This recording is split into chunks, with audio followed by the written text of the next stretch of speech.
김선입니다. 반갑습니다.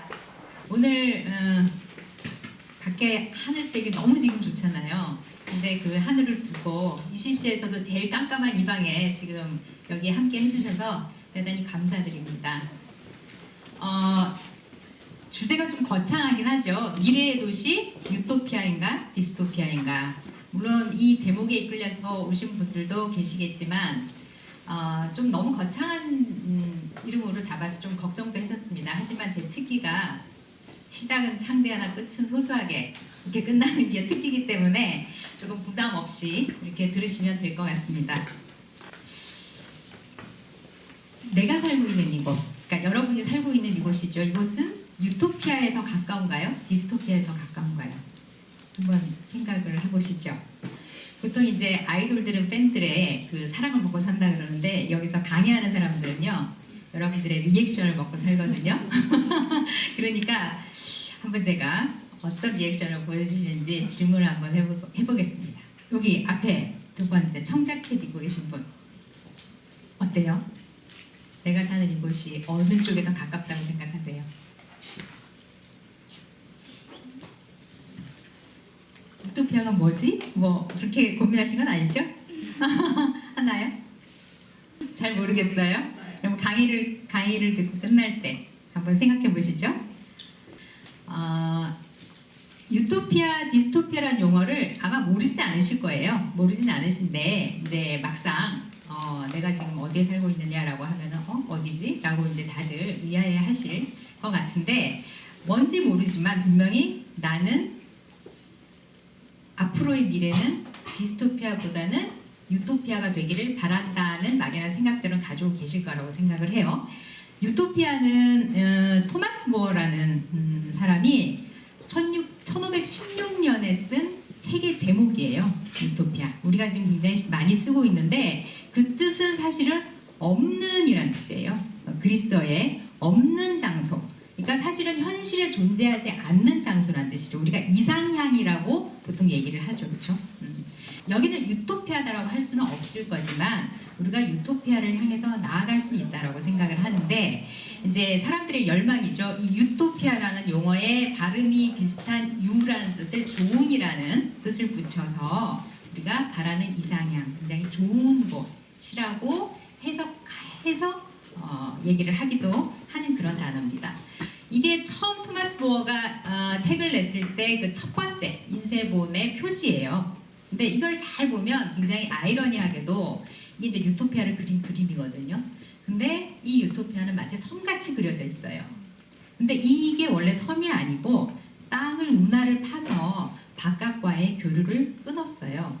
그 이유는 뭐냐면 결국 유토피아는 굉장히 유지되기가 어려운 곳이라는 걸 암시적으로 내포하고 있는 거죠. 밖에 어떤 영향에 의해서 쉽게 붕괴되고 깨질 거라는 걸 암시를 하고 있는 거예요. 이거는 이제 네덜란드 화가인데요. 보시라는 화가고 이 사람은 스페인에서 굉장히 유명한 화가인데 쾌락의 동산이라고 하는 그림이에요. 여기도 보면 굉장히 이상향적인 그림이 그려져 있지만 사실은 현실의 희노애락과 우리가 보통 두려워하는 지옥 이런 것들이 옆에 아래에 배치가 되어 있어요. 사실 아까 1516년에 그 유토피아라는 책이 지어졌다고 했는데 이때가 이제 르네상스거든요. 시기적으로는.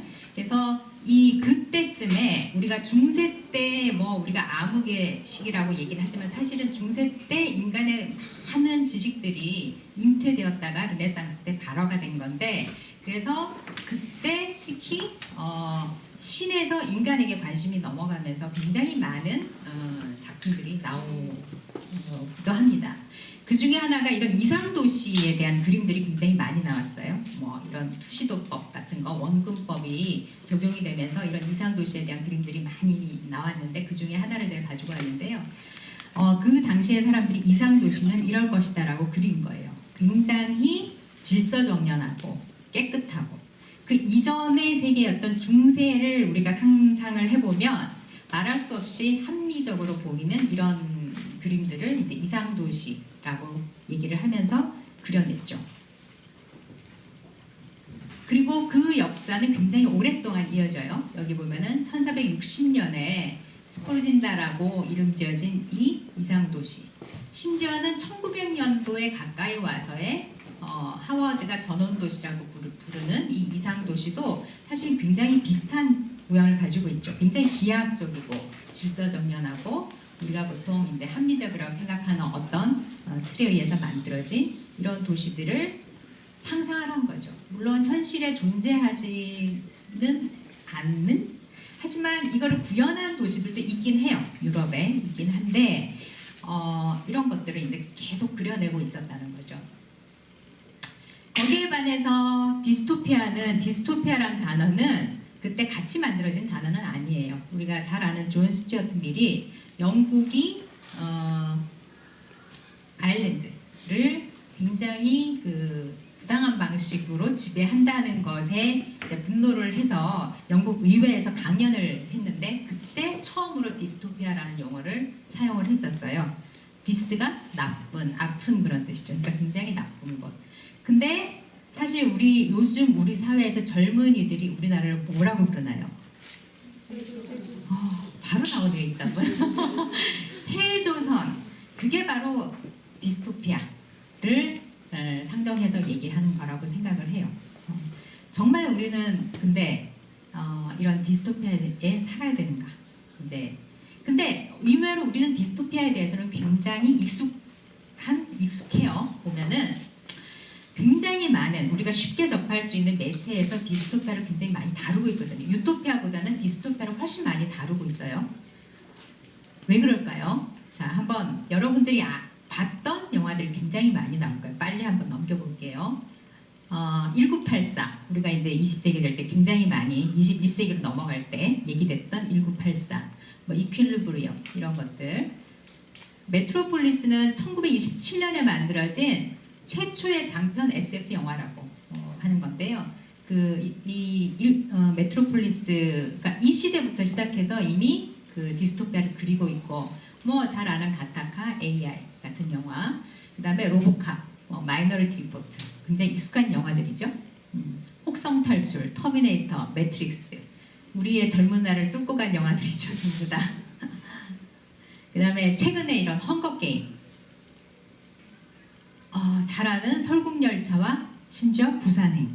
그 다음에 뭐 13구역, 둠스데이, 토탈 리콜, 뭐 레지던트 이블, 스타워즈, 최근에 본 인터스텔라까지. 그리고 처음에는 영화가 유토피아인 것 같았지만 알고 봤더니 디스토피아였던 트루먼 쇼라든가 플레전트빌이라고 하는 이런 영화들.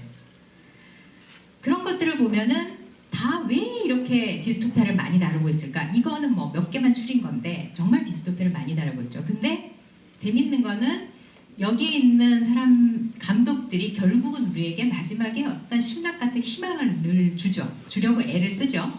왜 그럴까? 그런 고민을 저도 이번 강의를 준비하면서 한번 해봤어요. 왜 이런 디스토피아를 많이 다룰까? 결국은 미래에 대한 불안 아니겠어요? 앞으로 우리에게 다가올 미래는 항상 약간의 불안을 주죠. 기대도 주지만 불안을 주는 거죠.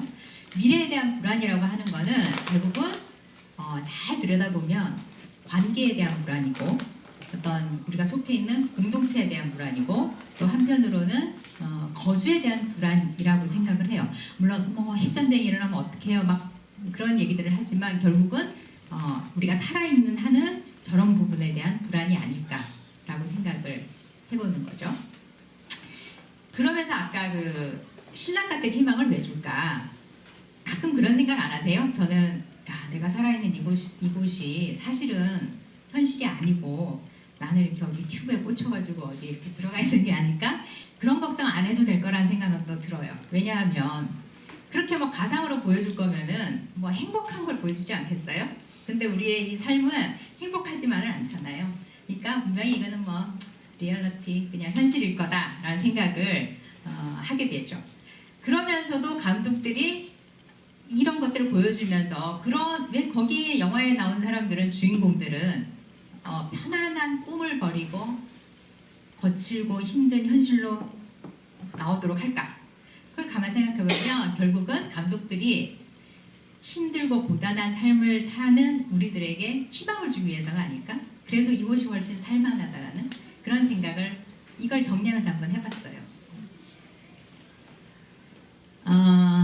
여기에서 이제 굉장히 중요한 얘기가 나오는데요. 좀 전에 제가 거주라는 용어를 썼거든요. 제가 이제 건축을 하는 사람이고 주로 이제 주거에 대한 연구를 많이 하는 사람이라서 이 도시의 디스토피아, 유토피아 문제를 조금 거주의 문제로 가져가기 위해서 이제 이 페이지를 가지고 왔는데 사실 우리가 거주의 얘기를 할 때는 항상 나오는 분이 있어요. 하이데거.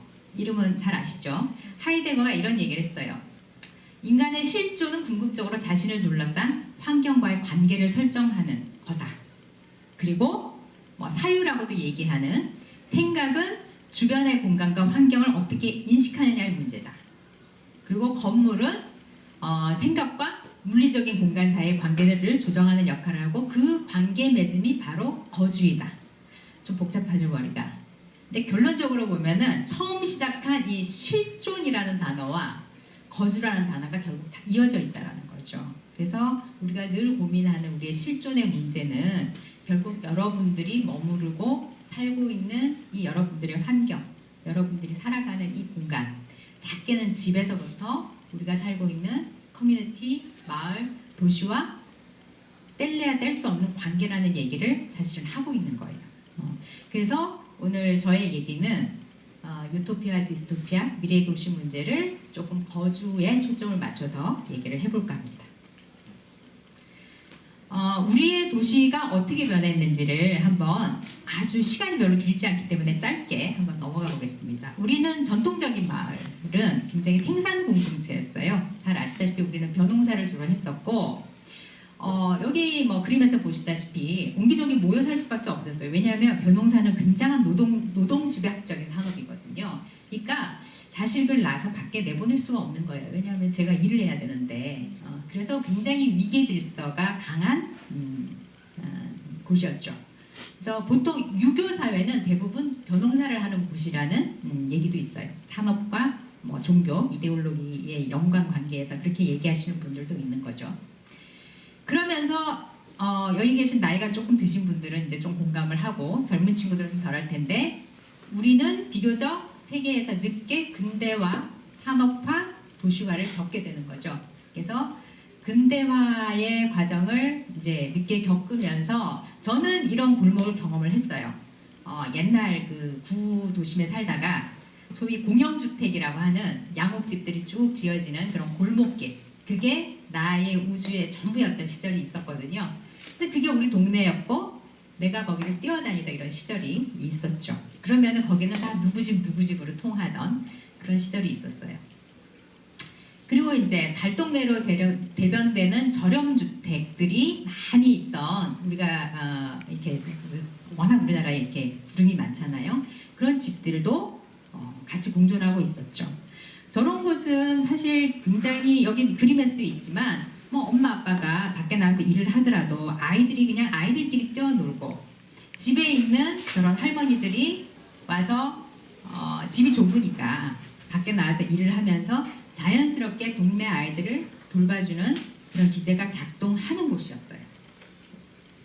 그런데 점점 도시화가 심화되고 밀도를 높여야 됐기 때문에 우리가 이제 집들의 양상이 바뀌어 나가기 시작하죠. 그래서 특히 1980년대 후반, 1990년대 들어가면서 소위 안정적인 단독주택지들이 이런 다세대 다가구 주택들로 엄청나게 바뀌어가게 됩니다. 그러면서 사실 그때 이제 여러 가지 법규를 완화를 해줬는데요. 주차 문제 같은 것도 굉장히 완화해줬어요. 그래서 옆집 사람이 우리 차고 앞을 막지 않을까? 항상 적으로 간주하는 이런 상황들이 이제 생겨나게 된 거죠. 그러니까 이웃과의 반목들이 이제 서서히 심화되기 시작하는 그런 시기였다고 할 수가 있어요. 아파트를 마구 지어대기 시작했죠. 그 절정은 아마 1990년대에 아마 신도시를 만드는 그 작업이었던 것 같아요. 사실 다세대 다가구 신도시는 200만 호를 건설하겠다는 우리 가열차 목표에 들어가는 그런 사업이었죠. 4인 가족을 표준화로 해서 굉장히 가족 이데올로기를 양산했던 그런 사업이었습니다. 마치 패스트푸드에서 햄버거를 만들어내듯이 집을 엄청나게 빨리 지어내는 그런 작업들을 우리가 해냈죠, 정말로. 그것을 들여다보면 이전에 우리의 주거지와는 굉장히 다른 모습이에요. 이제 여기 네이버 지도에 들어가서 한번 쭉 따라 들어가 보면 이곳을 보면 이런 모습이죠. 익숙하죠, 그렇죠? 주차장이 쭉 깔려 있고 이러면 엄마들이 불안해서 애들 못 나가 놀지 말라 그러죠. 이렇게 되고 이 집들은 물론 너무너무 편안하고 완벽하게 지어져요. 점점. 그럼에도 불구하고 이 바깥에 대해서는 같이 살지만 함께하는 것이 없는 그런 도시가 만들어지게 되는 거죠.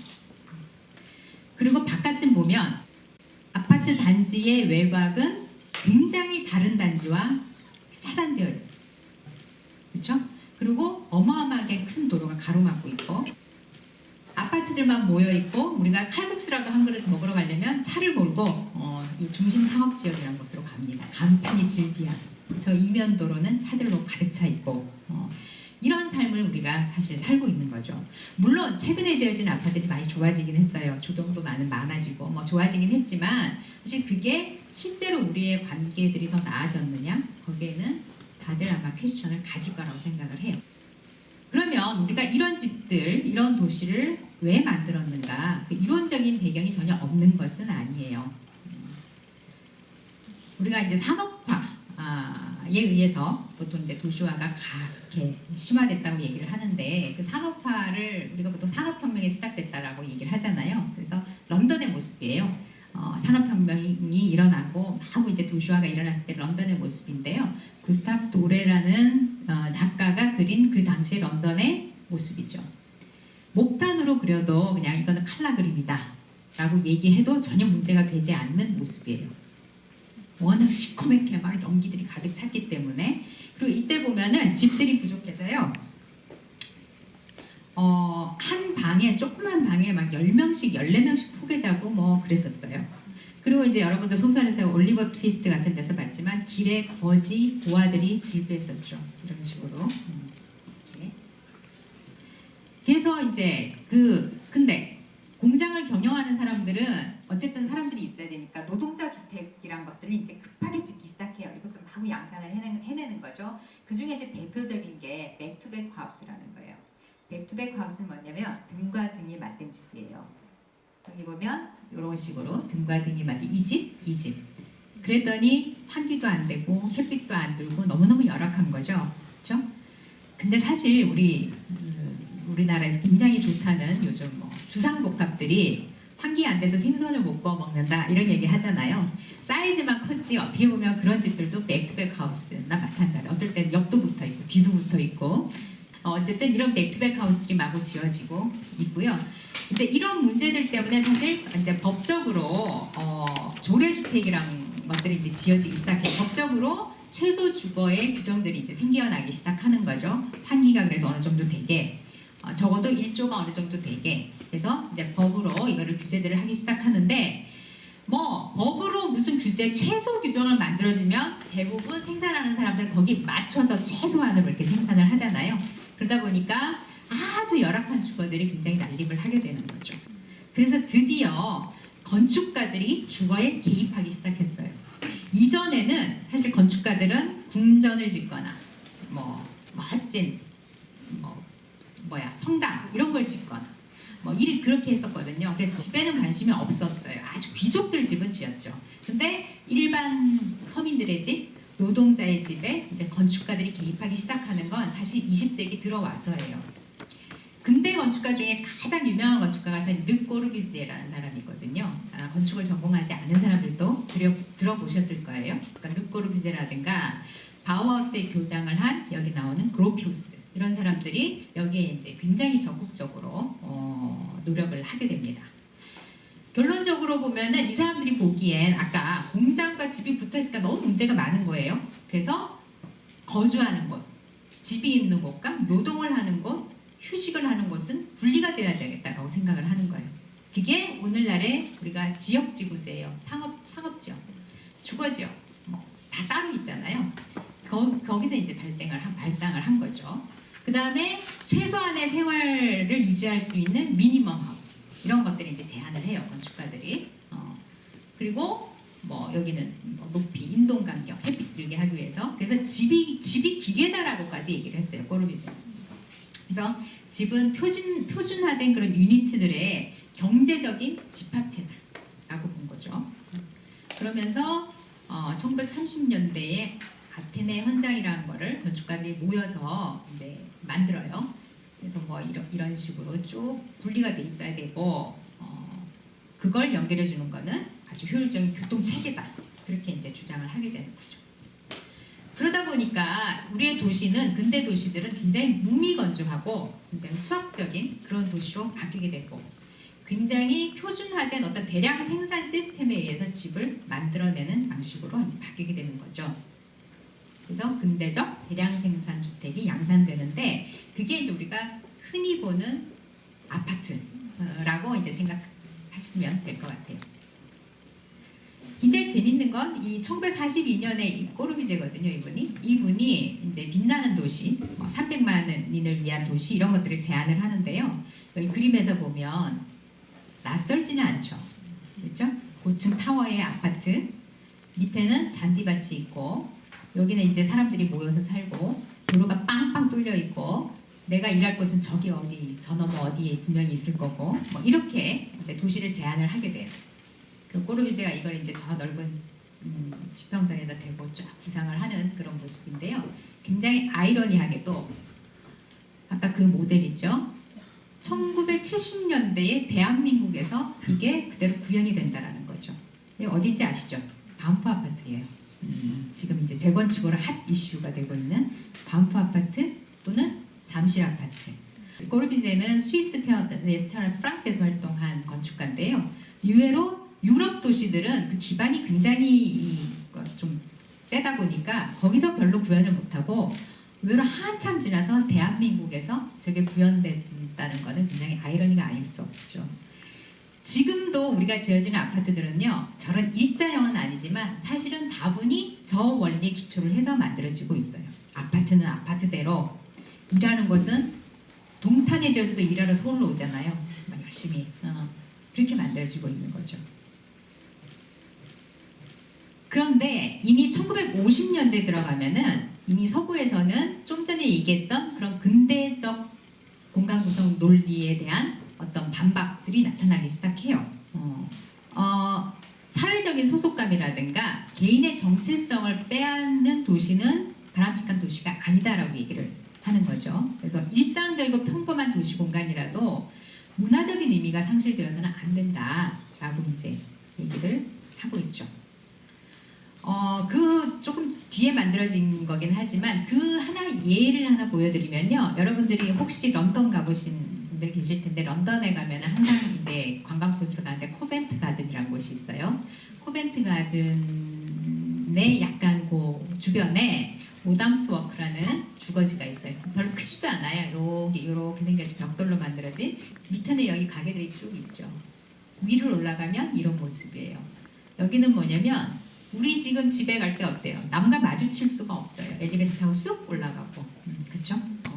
그리고 왔다 갔다 할 때도 별로 마주칠 일이 없죠. 여기는 자연스럽게 이웃들이 마주치게끔 동선을 만들어놨어요.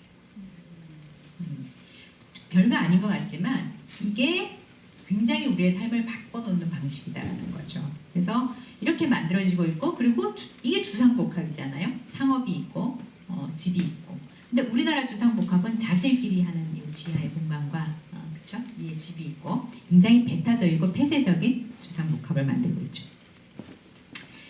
또 하나 우리가 좀 주목해야 될 분이 있어요. 제인 제이콥스라는 분. 특히 저는 이분이 여자이기 때문에 더 관심을 가지는데 굉장히 훌륭한 분이에요. 이분은 아주 시골의 신문, 지역 신문 기자를 하신 분이에요. 그런데 이제 이런 약간 도시 문제에 관심을 가지게 되고, 결국 이런 위대한 미국 도시의 삶과 죽음이라는 책을 건축이나 도시계에서는 굉장히 걸작으로 꼽히는 책인데요. 이런 책을 1961년에 써요. 그리고 이분이 굉장히 많은 시민운동을 해요. 그러니까 기존의 어떤 이익을 쫓는 개발 행위들을 반대를 하고, 시간이 축적돼 있는 우리의 도시의 많은 것들을 지켜내기 위해서 굉장히 노력을 많이 하세요, 이분이. 그래서 이분이 돌아가실 때 제인 제이콥스 메달이라는 것도 지금 있는데요. 그런 것들을 잘 유지한 사람들에게 이런 메달도 수여를 하고 있고, 여러분들이 잘 아시는 미국 뉴욕의 하이라인 기찻길 있잖아요. 그런 것도 사실은 제인 제이콥스가 없었으면은 아마 그런 시민단체들, 그 지역 주민들이 서로 모여서 그걸 이뤄낼 수 있는 기반을 마련하지 못했을 거라고 생각을 해요. 또 보면은 우리가 일상성, 우리가 흔히 일반적으로 우리가 학교 왔다 갔다 하고 뭐 공부하고 직장에 가고 우리가 일상적인 생활을 하는 데서 일어나는 이런 일상성의 중요성을 이미 프랑스의 그 사회학자인 앙리 르페브르는 1940년대, 50년대에 이미 얘기를 하고 있어요. 그래서 그 소위 근대적인 공간, 또 산업화에 의해서 어떤 생산성을 강조하는 그런 공간들이, 그런 생활이 굉장히 문제가 많다라는 걸 얘기를 하고 있어요. 그리고 인간의 잠재력이 너무 거기에 의해서 평균화되고 동질화되고 있다, 경험이. 라는 걸 얘기를 하고 있죠. 이걸 보면 제가 이제 여기 와서 오랫동안 학생들을 가르치는데, 제가 가르치는 과목 중에 주거학이라는 과목이 있거든요. 그 주거학 과목에서 학생들에게 처음에 첫 시간에 자기가 살아온 주거에 대해서 아무거나 에세이를 쓰라고 얘기를 해요. 한 15년, 16년 전에는 다양했어요. 읽으면 이제 재밌죠. 이것저것 읽어보면. 지금은 똑같아요.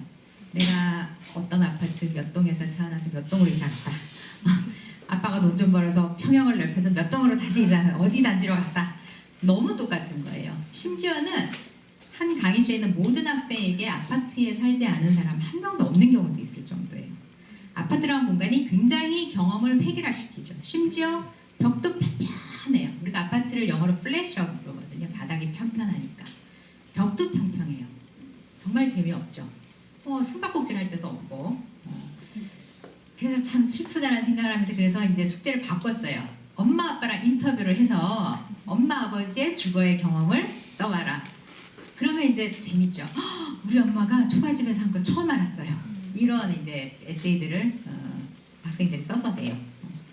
그래서 이런 공간들이 어릴 때, 특히 어린 시절에 우리가 경험한 공간들이 너무나 획일화되는 이런 슬픈 현실들을 이제 목도를 하고 있는 거죠.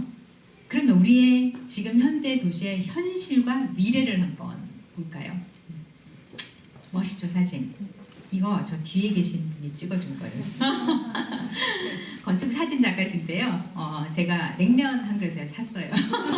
엄청 비싼 분인데 자, 이걸 바라보면서 어떤 생각을 하게 되나요? 서울 멋있다, 잘 살다, 뭐 이렇게 생각하시는 분도 있지만, 대부분의 사람들이 이렇게 생각하죠. 야, 저 많은 집 중에 내 집이 없냐. 이런 생각을 하고, 또 약간 충격적인 얘기를 들었는데, 중학생한테 장래 희망이 뭐냐 물었더니 1위 공무원.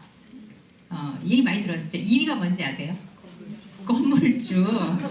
자기가 보기엔 참 많은 집 중에 자기가 하나쯤은 가질 수 있으라고 생각하는 거죠.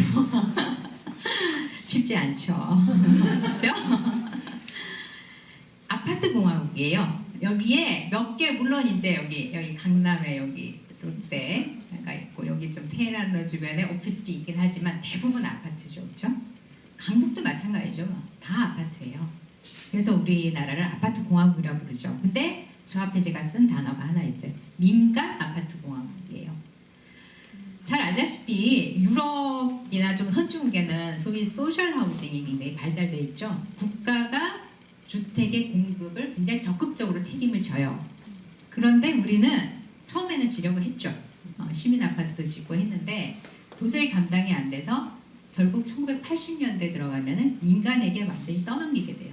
물론 정책적으로 풀었다 놨다, 풀었다 조였다 이런 거는 하죠. 그래서 1970년대 지어졌던 아파트들은 아시다시피 반포 아파트, 잠실 아파트, 무슨 아연 아파트 지역 이름이 붙는데 1980년대로 딱 넘어가면 현대 아파트, 우성 아파트, 무슨 삼익 아파트, 삼성 아파트 이렇게 되는 거죠. 그게 뭘 의미하는 걸까요? 결국은 모든 공급 주체가 민간으로 넘어가게 됐다는 거죠. 건설회사들은 너무 쉬웠어요. 우리가 계약하면 돈 주잖아요. 중도금 주고 빚내서, 그렇죠? 다 빚내서 다 주니까 땅 짚고 헤엄치는 거죠. 그러니까 이 정경이 유착될 수밖에 없는 거예요. 그렇게 할 수 있게 해줬거든요. 게다가 뭐 서로 그걸 청약해서 뭐 받겠다고 몇백 대 1 이런 경험들을 제 나이 또래 분들 갖고 계시죠. 그리고 또 하나 굉장히 주목할 거 요즘 뭐 굉장히 많이 나오죠. 왜 이걸 예상을 못했을까요? 왜 둘만 나라고 했을까? 오랫동안 가족의 해체죠. 얼마 전에 큰 기사가 물론 알고는 있었지만 1인 가구 수가 뭐 4인 가구 넘어간 거 오래됐어요. 순서가 우리나라에서 1인 가구, 그 다음 2인 가구, 3인 가구, 4인 가구 순이에요. 1990년대 이게 신도시가 한참 만들어질 때거든요. 한 가구의 평균 가구 원수가 3.77명인데 지금 2.53명이에요. 이거는 이제 인구 센서스 상의 그런 거죠. 실제로 우리 집도 주민등록상에는 우리 집에 있지만 2명이 따로 살거든요. 아마 더 적을 거라고 생각을 해요. 게다가 노인 가구 또 뭐 청년 문제도 골치 아픈데 노인 문제 엄청 골치 아프죠. 저는 더 노인 문제에 이제 더 관심이 가는 나이가 됐는데 노인 인구가 12.8%. 우리는 이제 고령화 사회, 노인 인구가 이제 7%를 넘어가면 고령화 사회고 14%가 되면은 고령 사회예요. 우리나라가 고령화 사회에서 고령 사회가 되는데 18년 걸린다고 예측을 했어요. 거의 이제 고령 사회로 거의 다가오고 있죠. 프랑스는 100몇십 년 걸렸어요. 그러니까 굉장히 준비를 오래 할 수 있죠. 우리나라는 문제는 그 속도가 너무 빨라서예요. 그러니까 이거 준비도 안 하고 있는데 막 다가오는 거죠. 그리고 고령사회에서 초고령사회에 되는데 8년 걸린다고 지금 예측을 하고 있어요. 그러니까 무서운 일이죠. 여러분들 중에 그런 분들이 있죠. 나는 나이 들어서 너네한테 신세 안 지고 나는 그 양로원에 갈 거야. 뭐 시니어하우스 갈 거야. 근데 갈 시니어하우스가 어디 있어요? 없어요. 주변에 시니어하우스 있나요? 없죠. 아주 못 살면 뭐 국가에서 운영하는데 갈 수 있을지 몰라도 갈 데가 없어요. 이것도 굉장히 큰 문제죠. 65세 인구가 유소년 인구수를 넘었다는 것도 이거 굉장히 탑 뉴스였고요. 특히 이거 독거노인 수가 어마어마하게 많죠. 138만 명. 노인 인구의 20%가 독거노인이에요. 언젠가는 독거노인이 되죠. 근데 재밌는 거는 여자 독거노인 수가 당연히 많겠죠.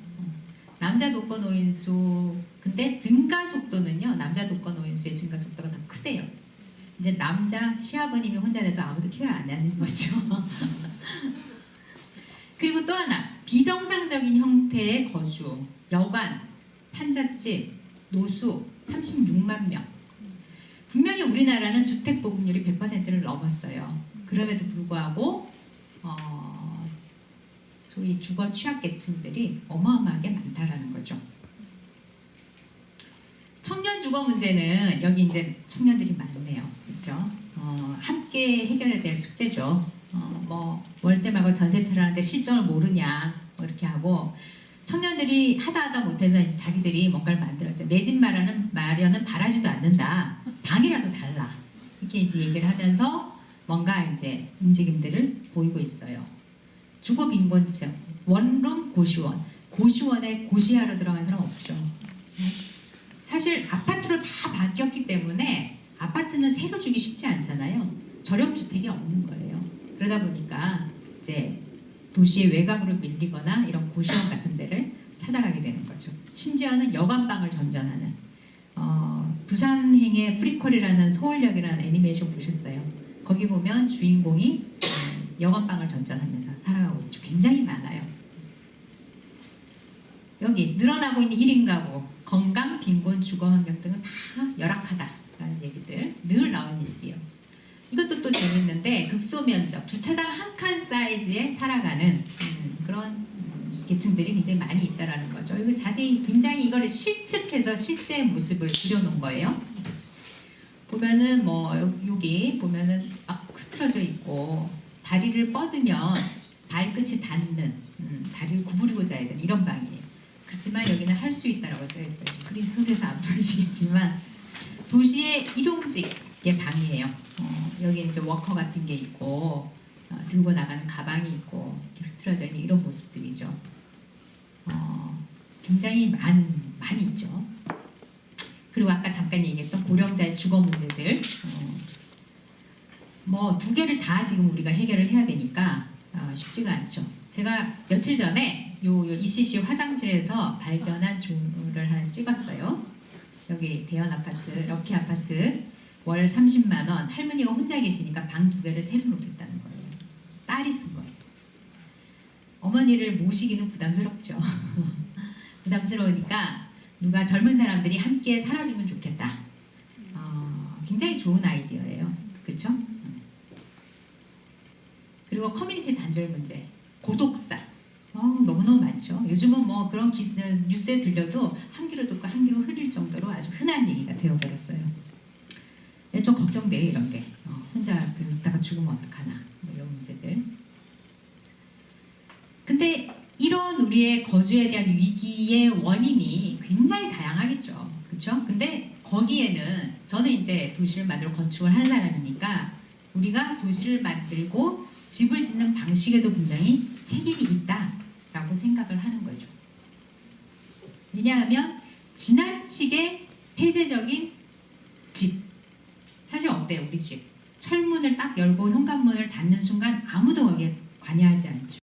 요즘 보면은 뭐 가족 간의 살인 이런 것들이 대부분 그거는 가족 간의 문제다.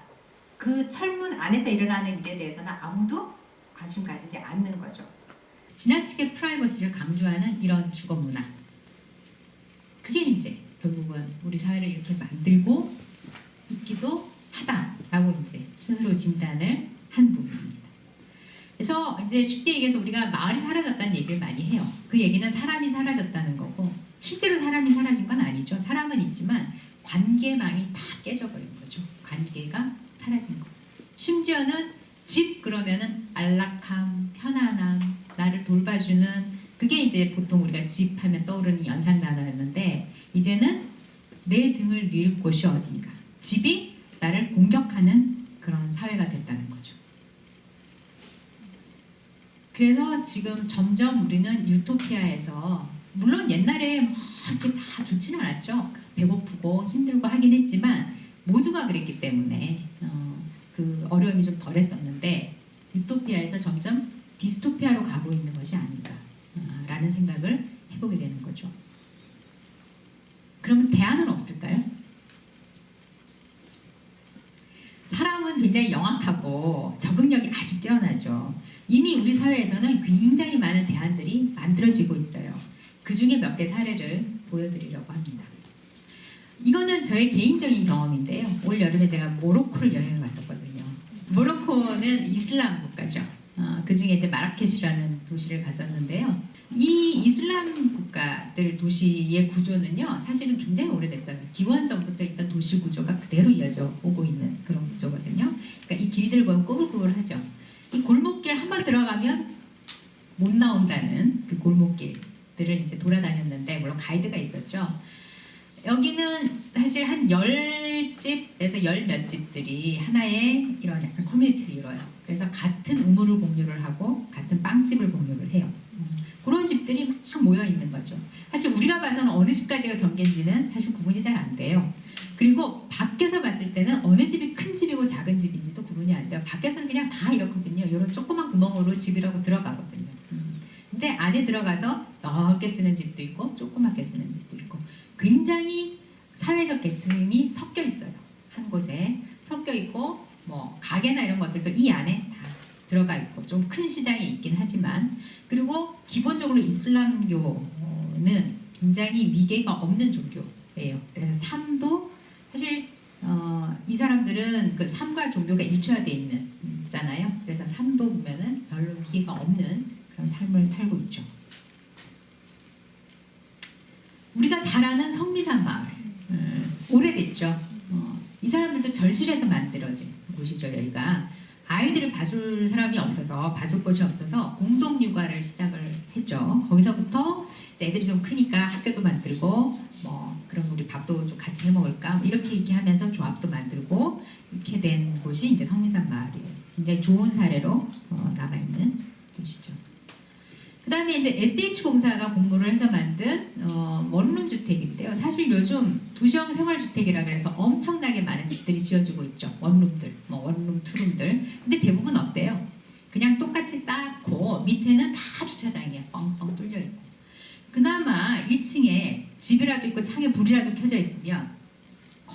덜 무서울 텐데 전부 입을 쫙 벌리고 있죠. 소위 필로티라고 하는 주차장 입을 벌리고 있고 차들이 이빨처럼 툭툭 버티고 있죠. 저 뒤에 누가 숨어 있을지 몰라요. 굉장히 우리의 도시 그 주거 환경들이 한 번 쓰나미가 아까 얘기했던 다세대 나가고 지금 도시형 생활주택이 우리의 주거지를 완전 초토화시키고 있다고 사실은 생각을 해요. 물론 잘 짓는 분들도 있긴 하지만 근데 이 집은 이제 재미있어요. 이제 원리는 이런 거예요. 그 집들이 갖고 있는 사실 혼자 살면서 다 세탁기 갖고 있어야 되나? 뭐 이런 생각하는 거죠. 뭐 텔레비도 좀 큰 거 보고 싶기도 하고 그럼 그런 공간들을 빼내서 이렇게 하는데 그 중에 이런 것들을 좀 공유 공간이라고 묻고 집도 좀 박스로 짓지 말고 다양하게 줘보자 이런 개념이에요. 그래서 뭐 디자인한 사례인데요. 근데 세탁실에 와서 이제 빨래를 넣고 커피 한 잔 마시고 기다리면 혹시 모르죠. 저 위에 집에 예쁜 또 아가씨가 내려와서 빨래를 할지 다 영화에서 보면 그런 데서 시작되잖아요. 그런 가능성이 열려 있는 거죠. 그리고 보면은 2층, 3층 이런 계단들이 다 서로 얼굴을 볼 수 있게끔 돼 있어요. 우리가 흔히 보는 원룸들하고 굉장히 다르죠. 그러면 오다가나 마주치면 언젠가 인사하지 않겠어요? 그리고 1층에는 이런 공간들이 있고 이렇게 만들 수 있어요. 똑같은 가격으로. 그 다음에 이제 자생적으로 요즘 많이 생겨나고 있는 이런 협동조합이라고 하는 것. 집을 함께 짓는 그런 조합들을 만들고 있죠. 아파트는 좀 실증도 나고 너무 비싸고 그럼 우리가 집을 한번 같이 지어볼까? 라고 하고 실제로 이거를 도와주는 이런 하우징 주택협동조합 회사들도 생겨나고 있어요. 그 중에 한 사례인데 보면은 이제 조합이 형성이 되고 그 사람들이 다 와서 건축가에게 나는 이런 집을 원한다 저런 집을 원한다라고 얘기를 하죠. 그럼 단독주택을 짓듯이 그 요구 조건들을 다 들어주면서 이제 집을 짓죠. 건축가는 이제 머리가 아프겠죠. 아프긴 하겠지만 그렇게 해서 만들어진 사례 중에 하나예요. 은평구에 있는 구름정원 사람들 협동조합에서 만든 집인데요. 밑에는 뭐 주차장도 있지만 이런 카페 같은 것도 있고요. 함께 쓰는 도서관도 있고 위에 집들은 다 다르게 생겼어요. 자기가 원하는 집을 만드는 거죠. 이런 것들이 지금 이미 많이 생겨나고 있어요.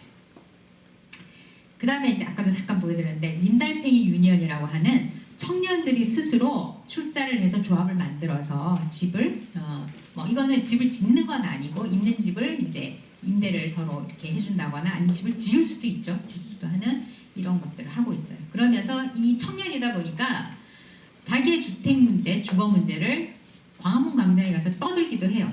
이런 얘기들도 필요하죠.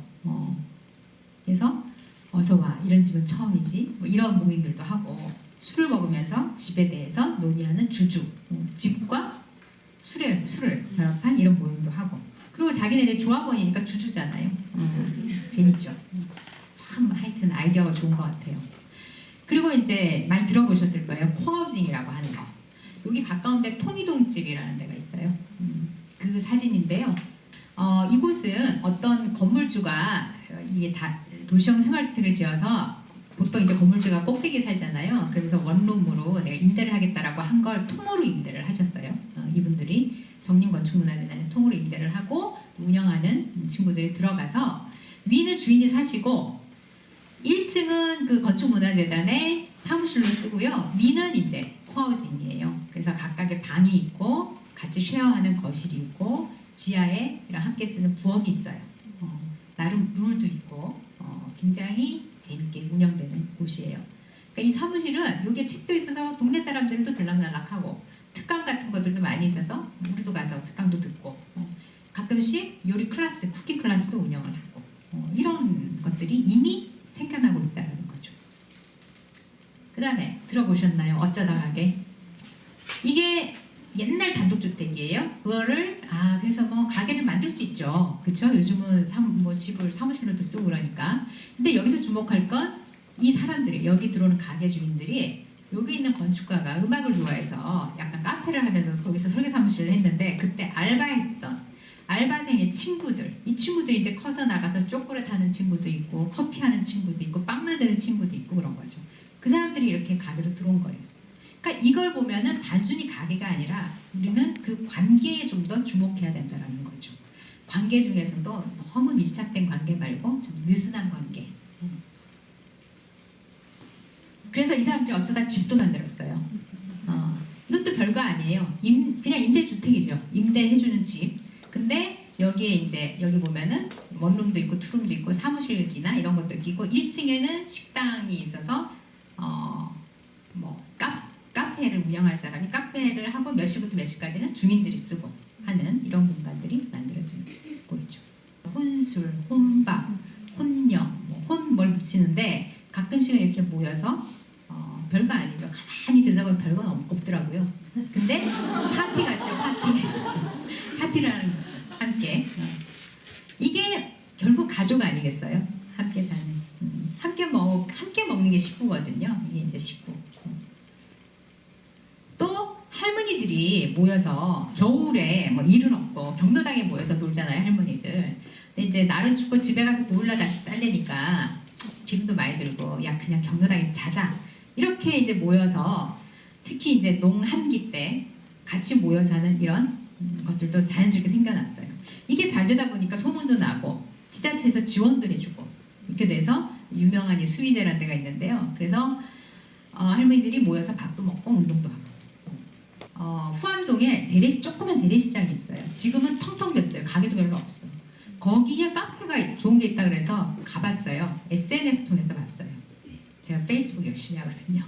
그래서 갔는데 카페에 도대체 찾을 수도 없는데 카페가 있더라고요.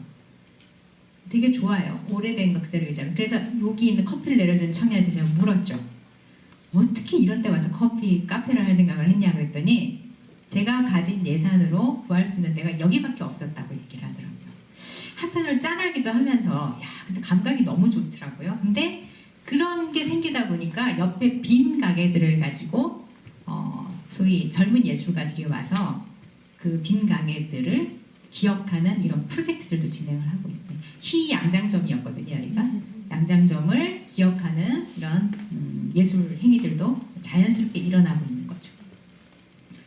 근데 이런 것들은 우리나라만 있는 거 아니에요. 이미 코하우징은 사실은 굉장히 오래전에 덴마크에서 노인들을 중심으로 만들어졌던 거고요. 최근에 한겨레 신문에 나서 굉장히 주목받았던 이 우아한 생활 공동체 일회용 유토피아라고 하는 런던의 올드오크라는 공유주택의 코하우징.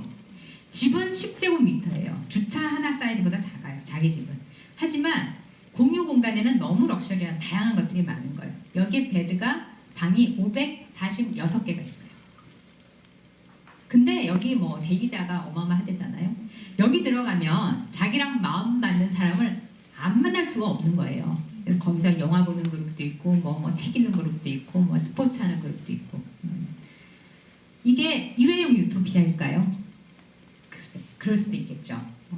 하여튼 굉장히 인기 있는 곳입니다. 자, 위에 보여드리는 몇 개의 사례 공통점이 뭐죠? 그쵸? 함께 한다는 거죠. 혼자지만 함께하는 거. 함께하는 방법을 찾아나가는 거죠. 자, 그럼 여기서 다시 조금 우리가 거주에 대해서 생각을 해보고 거주의 가장 기본 단위인 물론 내 방도 있지만 집에 대해서 한번 생각을 해보죠. 집은 여러분들에게 집은 뭐라고 생각하세요? 결국 저는 늘 얘기를 하기를 돌봄이다라고 얘기를 해요.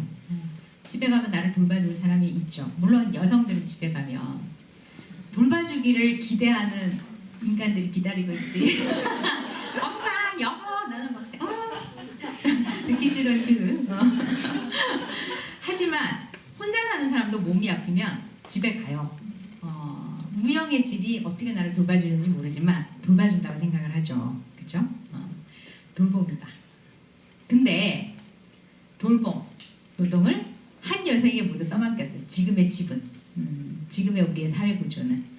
아침에 내가 이 강의 준비를 하느라고 이걸 딱 펴고 있는데 마침 남편이 지나갔어요. 그러더니 무슨 페미니즘 특강하냐? 스스로 내가 강의자를 너무 비약을 했구나. 논리적으로 반성을 했지만 뺄 수가 없었어요. 어쩔 수 없으니까. 그 철문 안으로 모든 돌봄 노동을 정말 한 여성에게 부여를 한 거죠. 그러니까 여기에 딸들은 그걸 보고 자란 딸들이에요. 사실 엄마들이 다 고학력자란 말이에요. 근데 집에서 자기들 돌보고 뭐 하느라고 너무 힘든 거 봤기 때문에 결혼을 하려고 하겠어요? 안 하죠. 두렵죠. 우리는 못 모르고 했죠. 못 모르고 했으나 안 한다는 거죠. 그래서 여러분들의 집은 안녕하십니까? 이건 사실은 제가 그 서울시에서 한 시민특강에서 이제 제목으로 썼던 건데요. 당신의 집은 안녕한가를 한번 돌아봤으면 좋겠어요. 근데 이미 그 잘 아는 인류학자인 조한혜정 선생님께서 근대는 마을을 버린 사람들로 시작해서 마을을 만드는 사람들로 끝이 날 거라고 얘기했어요. 이미 우리는 마을을 만들어가고 있죠. 근대는 끝나가고 있습니다. 분명히 새로운 시대가 오고 있어요. 어떤 모습일까? 어떤 모습이었으면 좋겠어요? 확실한 건 그게 유토피아에 가까운 모습이었으면 좋겠다는 거겠죠. 우리가 비록 방 하나 가지기도 힘들지만 방들이 모여서 함께 살이로 가면은 그게 결국 집이 되고 또 집이 이웃들을 만나면은 결국 굉장히 살기 좋은 마을이 되는 거죠. 그리고 그런 살기 좋은 마을들이 모이면 그게 바로 유토피아로 다가가는 그런 길이라고 생각을 해요. 그래서 유토피아는 없는 장소는 아니라고 생각을 해요. 그렇게 주장하고 싶은 거죠. 없는 장소는 아니고 함께하는, 너와 함께하는 장소라는 거죠. 그래서 사실 제가 이 강의를 하겠냐라고 했을 때 귀찮아서 안 하려고 그랬죠. 근데 깜짝 놀랐어요. 우리 이화여대의 컨텐츠 팀이 이 토픽을 갖고 왔어요. 유토피아. 이거 보고 이거 내가 맨날 얘기하는 거랑 일맥상통하니까 이걸 안 할 수 없겠다. 그래서 결국 함께하는 곳을 만드는 거. 함께하는 유토피아를 만들어야 된다라고 하는 거죠. 그래서 토마스 모어의 유토피아를 다시 읽어보면 유토피아는 신분의 차이가 없이 누구나 노동을 하고 기여를 해서 부를 공동 소유하며, 물론 공동 소유한다는 게 쉽지는 않겠지만 정치적으로는 지역 공동체의 의견을 반영해서 통치하고 종교적, 이념적 다양성을 인정하는 사회, 합리적인 제도가 다스리는 사회. 여러분들은 이게 불가능할 것 같은가요? 이미 헬조선인데 할 수 있을 것 같죠? 할 수 있을 것 같아요, 저도. 그래서 우리는 유토피아를 향해서 나아가자는 거죠. 근데 누구도 만들어주지 않아요. 바로 당신 여러분. 유가 시작해야 되는 거죠.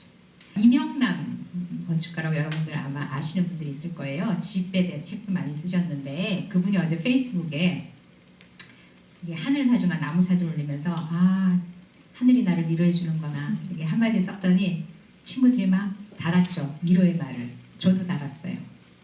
위로해 주겠다고. 엄청난 위로의 글이 달렸어요. 그 위로가 SNS를 통해서 했기 때문에 가짜 위로일까요? 아니죠. 옆에 있었어도 더 따뜻하게 위로를 해줬을 거예요. 그래서 이제 그분이 댓글을 달기를 엄청나게 위로해줘서 고맙다. 근데 마치 내가 윤복희가 된 것 같다. 윤복희 노래 중에 여러분 있잖아요. 여러분. 내가 외롭고 힘들 때 누가 날 위로해주지? 여러분.